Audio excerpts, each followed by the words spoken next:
Bon, il va y avoir un procès en appel, et puis il va se passer plein de choses, et vous savez très bien que, selon que vous serez puissant ou misérable, vous ferez de la prison, vous n'en ferez pas. On voit bien que Cahuzac n'a jamais fait de prison du tout, par exemple, et d'autres encore. On a vu l'autre jour Balkany danser dans la rue pour la fête de la musique. Enfin, on voit bien que ce genre de personnage ne passe pas longtemps en prison et éventuellement ne va pas par la case prison. Donc c'est une affaire qui commence, et puis on verra bien quand elle se terminera, comment elle se terminera. Mais pour l'instant, c'est juste une espèce de coup de semonce. Ça nous permet de dire que la justice est juste, qu'elle est sévère et rigoureuse, et puis on verra tout ce qui va se passer. On voit bien aujourd'hui que la justice n'est pas juste, que c'est une justice de classe, que ce sont toujours les mêmes qui payent, et que les gens comprenant ces choses-là, ils se disent qu'ils en ont un peu assez de ce système où il fait bon d'être du côté des puissants. Et quand je dis les puissants, ça peut être des minorités puissantes aussi, plutôt que du côté des misérables. Il y a la politique d'en haut et la politique d'en bas. Je dirais un élu, c'est pas forcément un élu. Qu'est-ce qu'il y a de commun entre le président de la République, par exemple, et puis le maire de, je songe à Chambois, mon village natal, par exemple, 500 habitants. Vous dites que bien sûr, vous avez raison, sociologiquement, le nombre d'élus qui sont honnêtes est majoritaire, ça c'est sûr.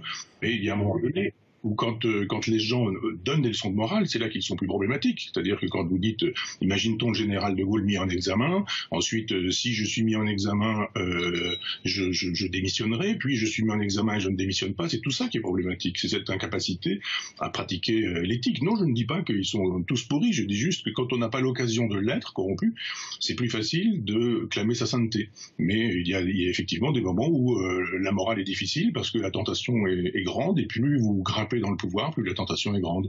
Être gaulliste, c'est d'abord avoir une haute idée de la politique et de la France. Avoir une haute idée de la politique signifie que ceux qui briguent la confiance des Français doivent en être dignes.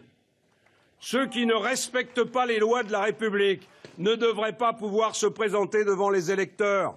Il ne sert à rien de parler d'autorité quand on n'est pas soi-même irréprochable. Qui imagine un seul instant le général de Gaulle mis en examen? Michel Onfray, quand on entend cette archive de 2016, quand on voit le jugement aujourd'hui, qu'est-ce que ça vous inspire sur cette affaire François Fillon?